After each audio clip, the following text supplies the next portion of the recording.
सही कहा है, किसी ने दूसरे के साथ किया गया बुरा बर्ताव आपके बर्बादी के सारे रास्ते खोल देता है। अगर आप किसी के साथ गलत करते हो तो आपके साथ भी जरूर गलत होगा। जो आपने किया है उसका अंजाम आपको हर हाल में भोगना ही पड़ेगा। अगर आप किसी का दिल दुखाते हो या अगर आप किसी के साथ बुरा करते हो तो देर से ही सही, लेकिन कभी ना कभी आपको आपके कर्मों का फल भोगना पड़ेगा। तो आइए दोस्तों, इस बात को हम एक कहानी की माध्यम से समझने की कोशिश करते हैं। गौतम बुद्ध हर दिन की तरह उस दिन भी सभा कर रहे थे। तब एक आदमी ने उनसे पूछा कि गौतम बुद्ध कर्मों का फल कैसा मिलता है, कृपया इस बारे में आप मुझे समझाएं। गौतम बुद्ध कहते हैं, एक समय के बात है, राम और श्याम नाम के दो भाई एक गांव में रहते थे। श्याम अक्सर राम को देखकर जलता था क्योंकि राम स्वभाव से बहुत अच्छा था, लेकिन श्याम का स्वभाव ऐसा नहीं था। उसके दिल में दूसरों के लिए कोई दया नहीं था। वह हमेशा दूसरों का अनादर करता और उन्हें नुकसान पहुंचाता रहता था।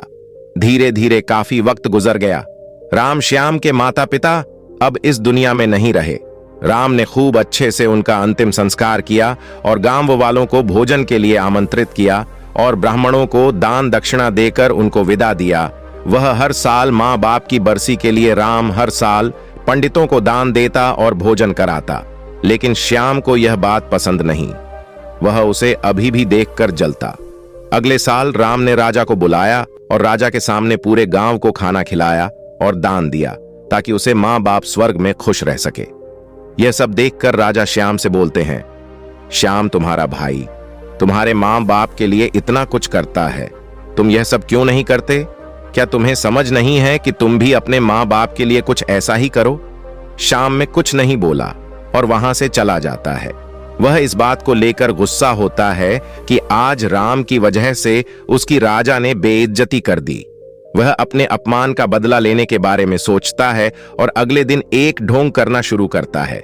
नगर के सामने जोर जोर से चीखने लगता है, मेरे माँ बाप मेरे सपने में आए थे, वह स्वर्ग में खुश नहीं है। वह चाहते हैं कि कोई उन्हें वहां जाकर खाना बनाकर खिलाए, वह तभी खुश रहेंगे।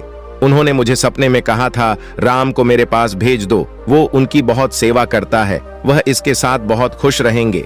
यह सब कहीं ना कहीं उसको फंसाने की चाल है, लेकिन वह कहता है, चलो इसी बहाने में जरूर सेवा करके दिखाऊंगा। राम मरने को तैयार हो जाता है। वह राजा से कहता है, राजा आप अगले दिन नदी किनारे एक नाव का बंदोबस्त कराए। मैं नाव से कूदकर नदी में अपनी जान दे दूंगा और फिर मैं स्वर्ग में जाकर मां बाप की सेवा करूंगा। राजा कहते हैं, ठीक है।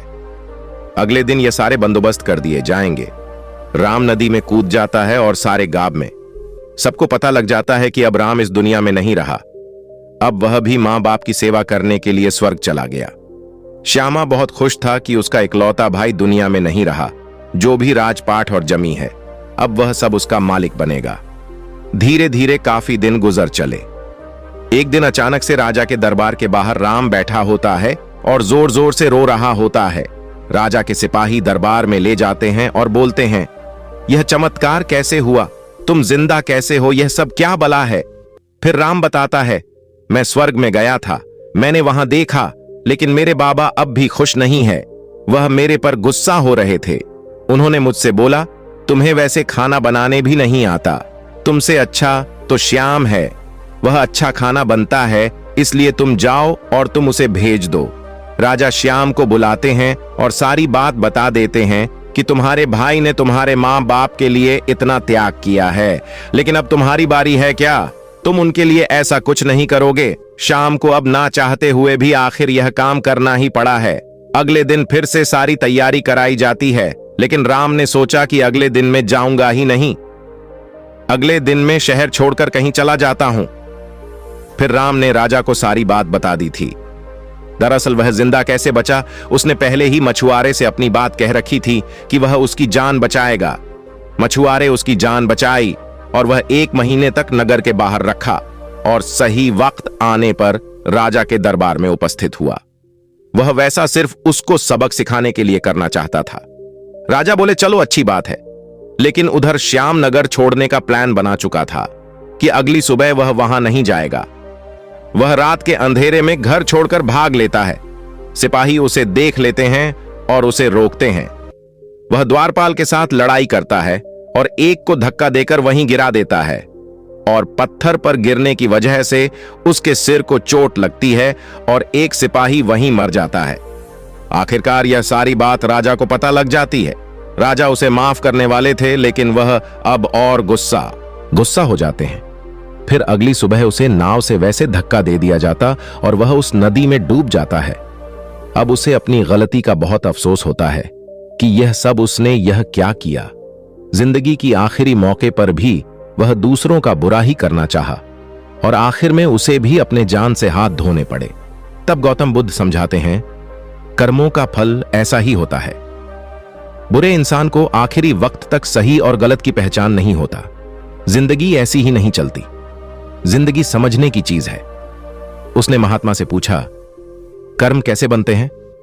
फिर महात्मा ने बोला, अच्छे कर्म के बनने से पहले हमें इस पर ध्यान देने की जरूरत है कि आखिर अच्छे कर्मों बनने का सबसे पहला पड़ाव क्या है। मनुष्य के द्वारा की जाने वाले सभी कर्म उसके विचारों से निर्मित होते हैं। हमारी सकारात्मक या नकारात्मक सोच विचारों को जन्म देती है और वही विचार कर्म बनते हैं। इस तरह सोच सकारात्मक होने पर ही अच्छे कर्मों का निर्धारण हो सकता है। उसने फिर महात्मा बुद्ध से पूछा, पाप का फल कब मिलता है? फिर महात्मा ने बोला, पाप का फल किए गए कर्म पर निर्भर करता है। यदि आपके द्वारा किए गए कार्य बुरे हैं और वह अच्छे कर्मों की तुलना में अधिक है, तो इसका फल आपको अगले जन्म में भोगना पड़ेगा। यदि बुरे कर्म कम है, तो इसका भुगतान आपको इसी जन्म में करना होगा। इस प्रकार यह चक्र चलता रहता है। जब तुम जिंदगी को समझते हो, तब तुम खुद को समझ पाते हो। तुम तभी देखोगे कि इस दुनिया में जितने भी जीव जंतु, पेड़ पौधे हैं, सब तुमसे जुड़े हैं। उनकी रक्षा करना, उनके बारे में अच्छा सोचना और उनका भला करना भी तुम्हारी जिम्मेदारी है। जब तुम दूसरों के लिए अच्छा करते हो, तो बदले में तुम्हारे लिए भी अच्छा होता है। लेकिन जब तुम किसी दूसरे का बुरा करते हो और तुम्हें लगता है कि तुम्हारे साथ बुरा नहीं होगा, और हो सकता है कि शायद उस वक्त तुम्हारे साथ बुरा न भी हो, लेकिन ऐसा कुछ नहीं। कभी ना कभी तुमको उसका हर्जाना भुगतना ही पड़ता है। इसीलिए तुम्हें यहां पर किसी का बुरा करने का कोई हक नहीं है। तुम्हें यहां पर किसी के साथ गलत व्यवहार करने का कोई हक नहीं है, क्योंकि कर्मों का फल कभी ना कभी मिलता ही है। फिलहाल इस कहानी में इतना ही। अगर आपको आज की स्टोरी पसंद आती है तो वीडियो को लाइक करना बिल्कुल भी ना भूले और चैनल को सब्सक्राइब जरूर से कर ले। धन्यवाद।